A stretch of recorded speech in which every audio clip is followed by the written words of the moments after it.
Bonjour à vous! Après cette vidéo sur la famille des Geckonidae, je vais commencer la présentation de quelques espèces de geckos qu'on peut rencontrer en captivité. Avec ses capacités à grimper et ses différentes techniques défensives, les geckos sont des animaux fascinants. C'est un animal de compagnie merveilleusement intéressant. Il en existe de toute taille et de toute couleur.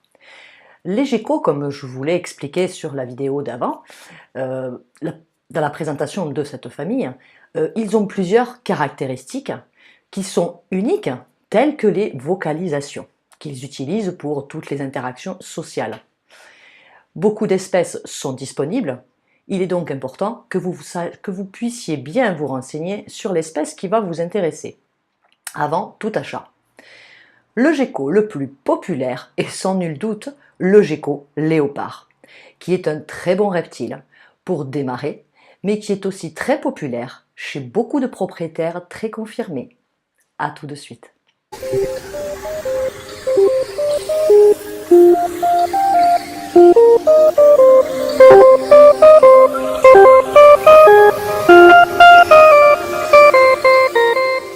Le gecko léopard est une espèce de gecko de la famille des Eublepharidae. Il a une couleur jaune blanchâtre mouchetée de noir qui fait penser à celle des léopards, d'où son nom gecko léopard. Il a une taille d'environ 20 cm à peu près, sachant bien sûr que les mâles sont plus massifs que les femelles. En raison de son caractère docile, ses couleurs vives, il en existe de plusieurs phases différentes, et sa facilité d'élevage, il est souvent élevé par beaucoup de terrariophiles. Concernant toutes les phases qu'il existe chez le gecko léopard, sachez que ce sont des mutations génétiques, bien entendu, qui viennent de l'homme. Ne pouvant toutes les citer, vous pouvez voir en ce moment les photos qui passent de les quelques phases les plus connues, ou pas, hein, peut-être que certains n'en connaîtront pas. Voilà, donc je vous laisse voir par vous-même un petit peu le panel de couleurs que propose ce gecko. Alors sachez que le gecko léopard est un animal nocturne, voire crépusculaire. Ça veut dire qu'il commence son activité en fin de journée. Contrairement à tous les geckos qui ont une vision nocturne, cette espèce n'a pas de bâtonnet, ce qu'on appelle les pupilles verticales, que je vous ai déjà expliqué, qui sont normalement dévouées à la vision nocturne. À la place, il possède des cellules particulières qui constituent un intermédiaire entre les cônes des animaux de jour et les bâtonnets des animaux de nuit. Apparemment, ces cellules auraient évolué. Il aurait été apparemment à l'origine en cône et se serait adapté au fil de l'évolution en bâtonnet. Ce qui veut dire que le gecko léopard distingue les couleurs autant de jour que de nuit. Il possède des cellules qui sont adaptées à la perception de la lumière UV, les ultraviolets. Il distingue le bleu, le vert, mais il semblerait qu'il ait perdu, justement au cours quand même de cette évolution, les structures qui sont capables de lui faire percevoir la couleur rouge. Voilà. Au niveau de ses vocalisations, il en possède, c'est assez léger. J'aurais aimé vous faire écouter les miens, mais disons que comme ils sont tellement habitués à moi, ils ne le font plus. Ils le faisaient un petit peu à l'époque quand je les prenais au moment des manipulations, parce qu'ils ne me connaissaient pas trop. Maintenant, ils le font beaucoup moins.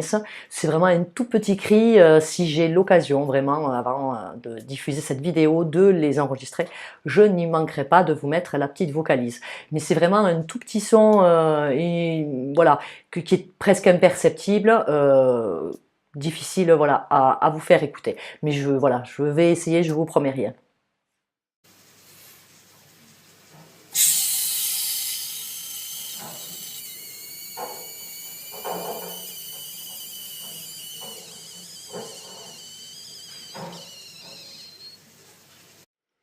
Leurs pattes.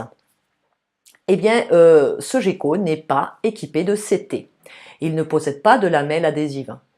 À la place, il possède des petites griffes qui lui permettent quand même de grimper sur quelques surfaces assez poreuses. Il arrive à grimper. C'est pour ça qu'il est à l'origine terrestre, mais avec une petite tendance semi-arboricole. Si le support le lui permet, il peut grimper. Au niveau de sa queue, comme tous les geckos, il est capable d'autotomie. Ça veut dire qu'il est capable de faire un lâcher de sa queue. Alors, ce qui est rigolo, c'est que sachez que quand il lâche sa queue, que ce soit lui ou tous les autres geckos, sachez que la queue peut continuer à bouger pendant plus de 30 minutes, ce qui permet au gecko de partir vite vite pendant que son prédateur est occupé avec cette petite queue parce qu'il ne sait pas trop ce que c'est. Donc, il est occupé et ça lui laisse le temps de fuir. Voilà. Alors le problème, toujours pareil, hein, c'est que ça se voit, un gecko qui a perdu sa queue, ça se voit. J'ai eu la malchance voilà, d'en avoir sur un de mes geckos. Elle repousse, mais pas aussi jolie, puisqu'elle se reconstitue, comme je l'expliquais dans la vidéo précédente. Tout ne se refait pas.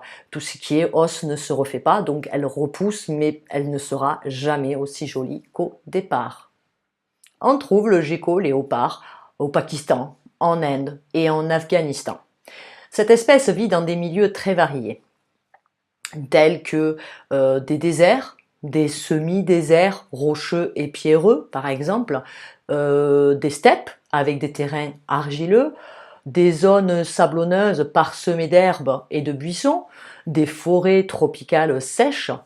Il vit dans des milieux tellement variés on l'a même retrouvé à plus de 2500 mètres d'altitude. Mais sachez qu'elle affectionne quand même particulièrement les infractuosités, les crevasses, les milieux accidentés. Voilà, il aime bien, de toute façon, étant un animal nocturne, il a besoin de se cacher la journée. Sachez que ce gecko n'est pas menacé dans son milieu naturel et il n'est pas dangereux pour l'homme. Au niveau de son terrarium, vous comptez pour un spécimen environ 45 sur 45 sur 45. Ça me paraît un petit peu petit, moi je ne l'ai jamais maintenu, même un seul spécimen. Ce sont des minimums que je vous donne, vous voyez toujours un petit peu plus. Et pour 2 spécimens, environ dans les 60 de long sur 45 de large sur 45 de haut. Mais c'est toujours mieux un petit peu plus. Moi, je possède 6 geckos dans un terrarium de 90 de long sur 50 de large et 60 de haut, que j'ai aménagé de façon à ce qu'ils puissent grimper un petit peu, bien qu'ils soient terrestres, ils aiment bien un petit peu grimper, ils sont un petit peu semi-arboricoles. Donc étant un nocturne ou crépusculaire, puisqu'il commence l'activité en fin de journée, il ne nécessite pas d'éclairage UVB, puisqu'il reste caché. Un simple néon classique pour entamer le jour, faire le cycle jour-nuit de 10-12 heures suffit amplement. Sachez en plus que certains UVB à l'excès peuvent provoquer des lésions au niveau de leur peau. Éventuellement, si vous voulez en mettre quelques heures par jour, vous mettez du 2.0, c'est-à-dire c'est un UV assez bas quand même. Mais l'idéal, moi je n'en mets pas sur les miens.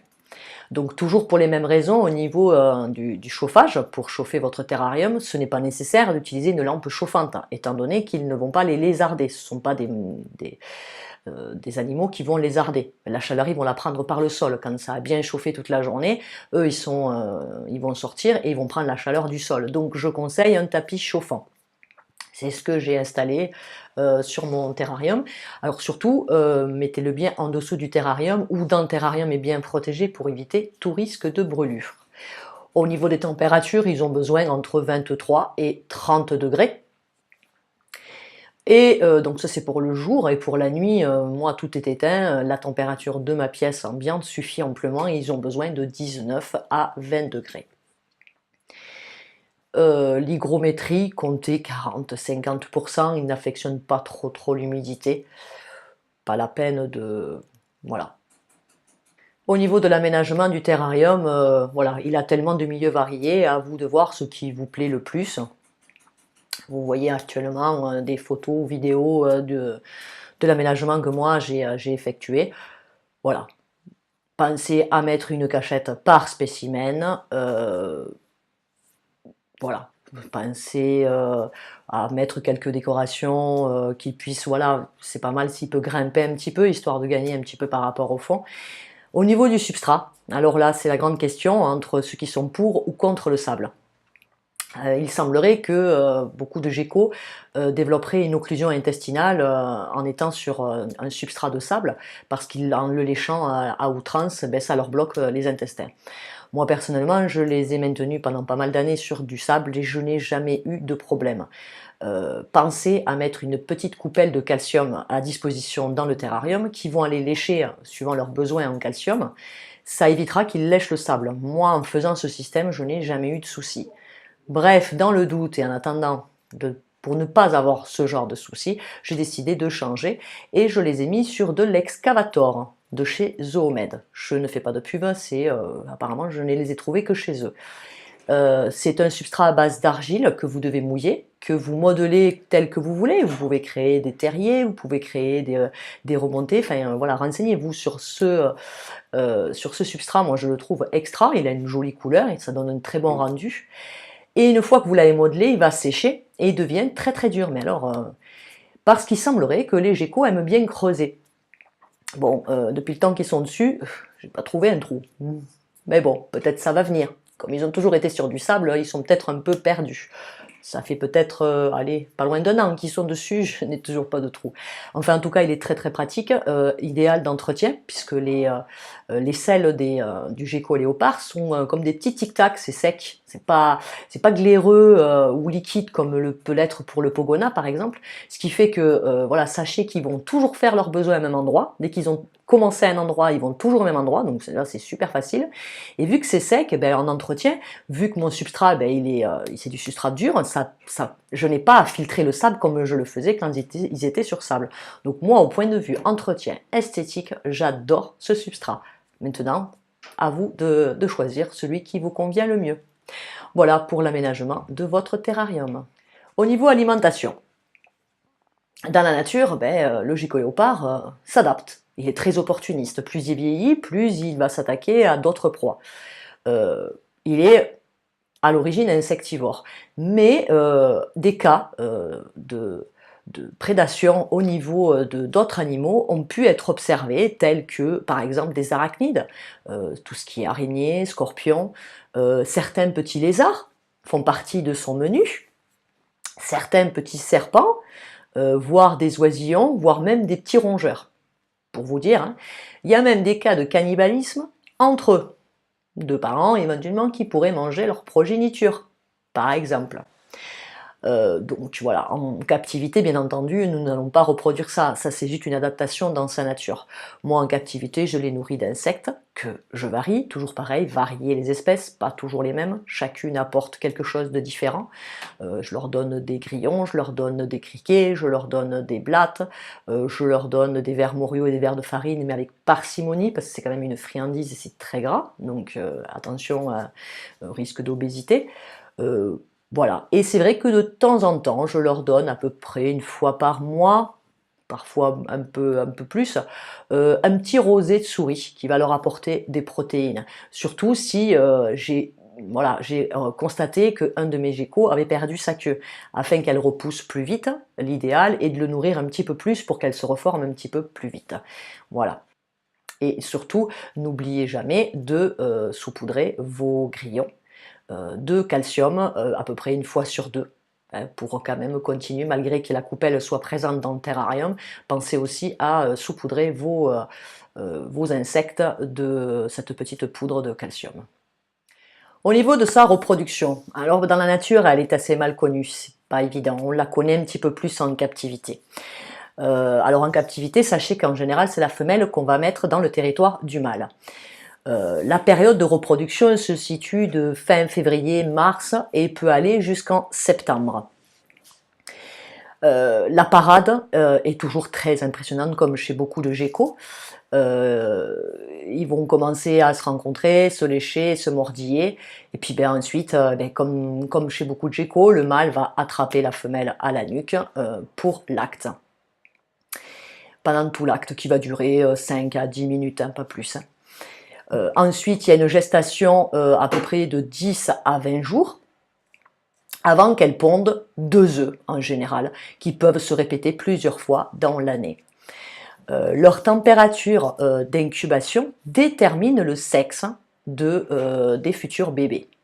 Alors sachez que de 25 degrés à 30,5 ou plus de 33,5, vous aurez une majorité de femelles. Entre 30,5 et 33,5, vous aurez une majorité de mâles. Et sur ce qu'on appelle les températures pivots, c'est-à-dire qui se trouvent vraiment entre les deux, donc à 30,5 pile ou 33,5 à peu près pile, ça s'appelle les températures pivots et vous aurez un sexe ratio à peu près moitié-moitié, 50% de mâles pour 50% de femelles. L'éclosion prend à peu près entre 1 et 3 mois. Les petits ensuite peuvent être élevés dans un petit terrarium à part. Moi pour ma part j'ai eu une reproduction de gecko. J'ai attendu peut-être 2-3 mois où ils étaient à part et ensuite je l'ai remis avec les parents et tout s'est très très bien passé. Voilà. Après c'est un animal quand même qui est assez grégaire. Dans la nature on le trouve en colonie, en grande colonie, d'âge et de sexe différents. Donc peut-être tout à la naissance, il pourrait être capable de le manger. Arrivé à un certain âge, non. Voilà, hein. Et puis dans la nature, ils ont un comportement complètement différent de la captivité, puisqu'en captivité, en général, ils ne manquent pas d'alimentation. On les nourrit, donc ils n'ont pas ce besoin de devoir tuer d'autres proies pour se nourrir. Dans la nature, ils ne sont pas rassasiés. Alors qu'en captivité, il ne manque en général de rien. Sachez quand même que les mâles ont un comportement territorial, qui est marqué donc particulièrement à la saison des amours, qui se situe, comme j'ai expliqué, entre février et mars, où ils peuvent quand même se montrer très très agressifs entre eux. Les mâles dominants marquent leur territoire en frottant la partie postérieure de leur corps sur le sol, c'est-à-dire au niveau de leurs pores fémoraux, qu'ils enduisent de sécrétions, qui sécrètent quelque chose, et donc ils vont déposer ça donc sur le sol pour montrer ici c'est mon territoire. Si un mâle s'approche quand même, il va y avoir conflit. Alors c'est rigolo, ils peuvent adopter une petite posture un peu arquée, ils se raidissent, ils sautent un petit peu sur les côtés, voilà. Et sachez que ça peut aller jusqu'au combat. Si il n'y a pas de possibilité de fuite, hein. C'est le problème en captivité. C'est pourquoi je vous déconseille de mettre 2 mâles ensemble. Et si vous possédez plusieurs mâles geckos, mais qui sont chacun dans un terrarium, n'oubliez jamais de vous laver les mains entre les 2 mâles, parce que si l'un sent l'autre, c'est vous qui pouvez être mordu par l'animal, qui pourrait vous prendre pour un autre mâle.